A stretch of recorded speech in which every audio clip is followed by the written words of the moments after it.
Atenção! Começa agora uma teleaula de Biologia do Ensino Médio. Você vai assistir a teleaula de número 32. Bons estudos!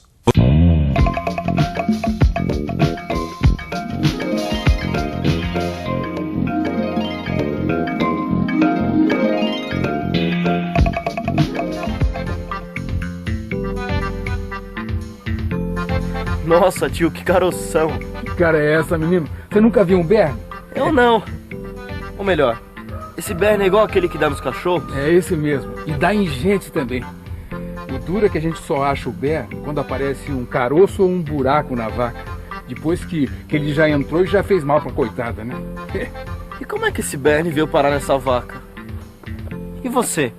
Tem alguma ideia de como é que os bernes, ou melhor, os parasitas, aparecem nos organismos? Na teleaula de hoje, você vai estudar os parasitas. Vai ver que existem parasitas internos e parasitas externos. Vai ver que prejuízos eles podem causar no organismo do hospedeiro. Vai conhecer o ciclo da tênia e do berne e vai saber o que é parasitismo.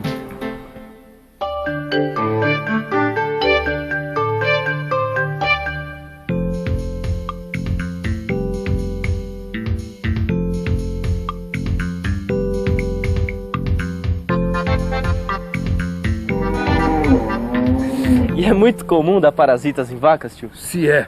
Além dos bernes, ainda tem os carrapatos que vivem atormentando a vida delas e dos cavalos também, né? Bom, já deve ter dado para você perceber que os carrapatos e os bernes são exemplos de parasitas. Tá lembrado? Os parasitas são aqueles organismos que se alimentam de substâncias que eles tiram de outros organismos vivos, ou seja, dos seus hospedeiros. E é muito comum que os hospedeiros saiam prejudicados nesse tipo de relação. Claro, né? É só pensar no carrapato que para viver tira sangue do boi e do cavalo. Tá aí um ótimo exemplo de parasitismo. Uma relação na qual o parasita depende do seu hospedeiro para retirar energia e para realizar o seu ciclo de vida. Acontece que se o parasita não prejudicar o seu hospedeiro ao ponto de causar a sua morte, ele vai ter uma boa fonte de nutrição e tempo suficiente para realizar o seu ciclo de vida. Caso você já tenha visto um carrapato, você sabe que ele vive sobre a pele do seu hospedeiro. É por isso que ele é um parasita externo. Mas nem todos os parasitas vivem dessa forma. Existem também os parasitas internos, que podem viver no interior dos animais ou das plantas. Parasitas. Tô lembrando de um outro exemplo de parasitas. Puxa vida. Ô mãe! O que houve? Mãe, dá uma olhadinha aqui na minha pele, ó. Tá cheia dos pontinhos pretos. Calma, Renato, são cravos. É muito comum a gente ter cravos na pele. Cravos? É, ácaros. Ácaros? Renato, aconteceu alguma coisa? Não é nada não, tio. Só tô lembrando de um outro exemplo de parasita. Que, aliás, você deve conhecer muito bem. É o cravo. Ou melhor, um tipo de ácaro chamado Demodex. Ele vive na base dos pelos e nas glândulas sebáceas na face da maioria dos seres humanos. Por isso, ele é um parasita interno. Parasitas internos e parasitas externos. Vamos ver agora exemplos desses dois tipos de parasitas. A pulga, por exemplo, que vive na pele dos cachorros, é um exemplo de parasita externo. Já os vermes que parasitam os peixes são exemplos de parasitas internos. E os carrapatos e sanguessugas são outros exemplos de parasitas externos. Depois de ver exemplos de tantos parasitas, tão diferentes um do outro, você deve estar se perguntando o que afinal eles causam nos organismos. Pois saiba que são vários os problemas que esses pequenos animais podem causar. Em primeiro lugar, eles podem desviar nutrientes que seriam destinados ao seu hospedeiro, ou seja, ao organismo que ele está associado. Quer dizer então que o cravo é um parasita interno. Mas ele não causa tantos problemas assim pro hospedeiro, né? Bom, mais ou menos, né, tio? Porque um rosto cheio de cravos, com um monte de pontinho preto, isso espanta qualquer namorada. Que é isso, menino? Não dá nem pra comparar com o mal que um verme chamado tênia causa no intestino das pessoas. Bom, pode ser. Pode ser não, é. Tem um empregado aqui do sítio que comeu carne de porco mal passada, mal cozido. Você nem imagina o mal que o coitado passou. E o que a carne de porco tem a ver com a tênia? Tem? É que na carne de porco mal cozida pode ter canjiquinha.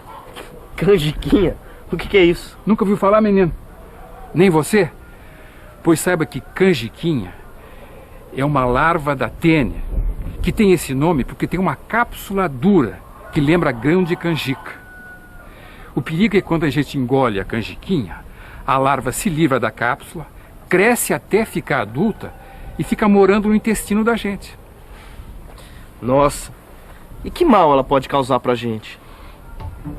Ao se alimentar de nutrientes que seriam incorporados ao organismo do hospedeiro, a tênia causa sua desnutrição, já que ele deixa de incorporar esses nutrientes.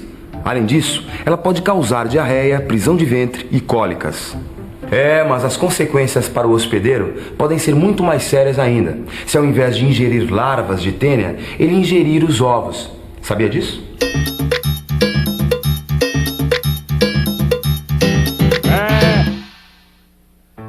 Sabia que se o homem ingere ovos de tênias presentes nas fezes do hospedeiro e que contaminam alimentos, ocorre a formação de larvas em vários órgãos, inclusive no cérebro?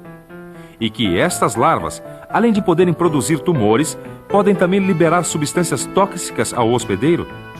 Por isso é tão importante lavar muito bem os alimentos antes de comer. Enquanto estão na horta, as verduras, os legumes e as frutas estão sujeitos a entrar em contato com as fezes de hospedeiros que contenham ovos de tênias. Outro problema que os parasitas podem causar nos seus hospedeiros são as lesões de tecidos provocadas através de ação mecânica. Alguns vermes, como as tênias, possuem ganchos com os quais se prendem aos tecidos do hospedeiro. E esses ganchos provocam o ferimento das paredes de alguns órgãos, favorecendo a entrada de organismos infecciosos, como as bactérias. Muitas vezes confundimos infecção com doença. Só que, na verdade, infecção não quer dizer necessariamente que está ocorrendo um mau funcionamento do organismo, mas sim que o hospedeiro está abrigando um parasita interno, que pode ser um verme, uma bactéria ou um vírus.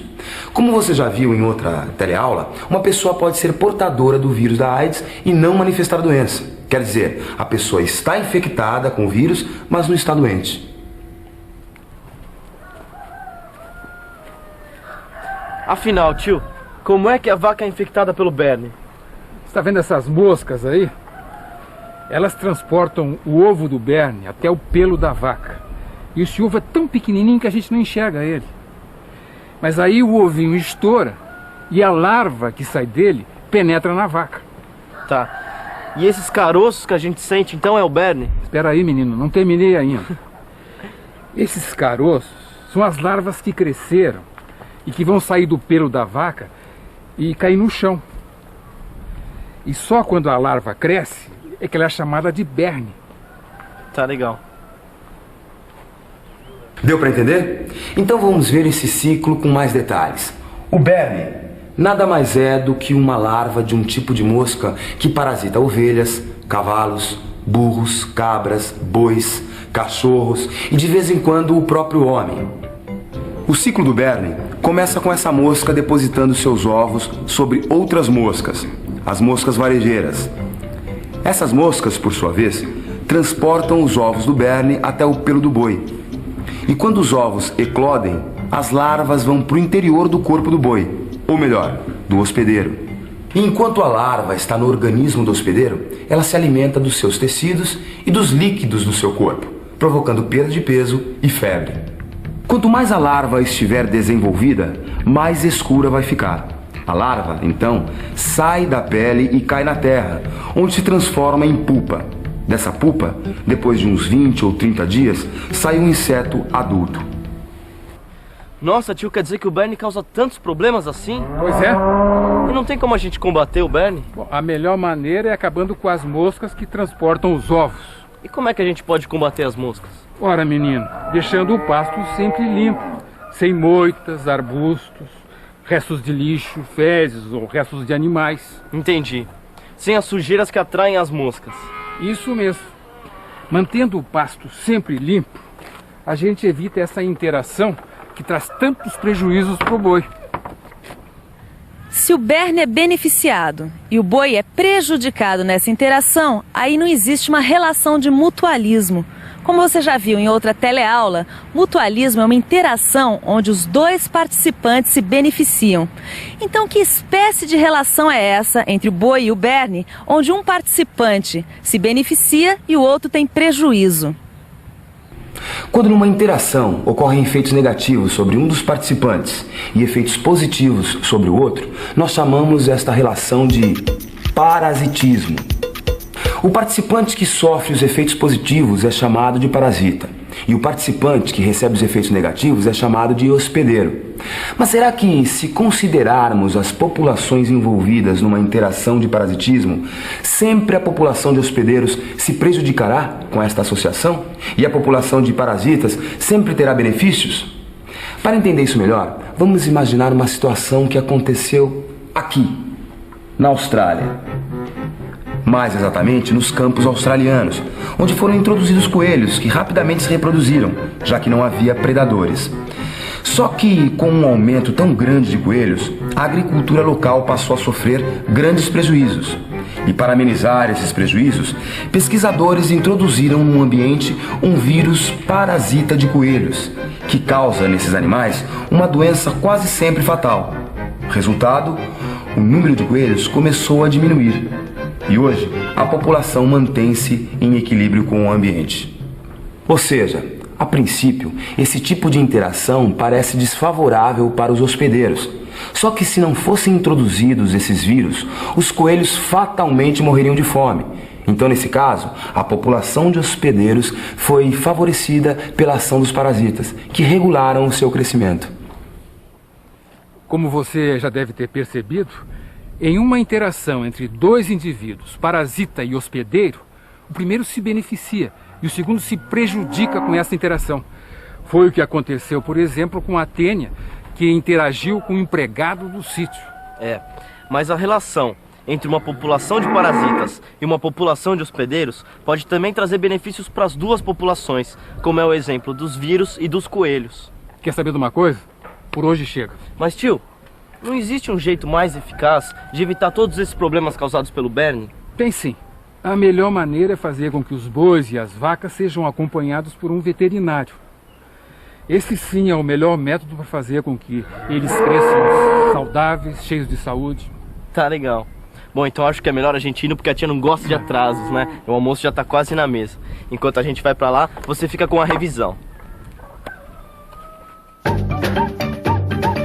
E atenção, se liga aí que é hora da revisão.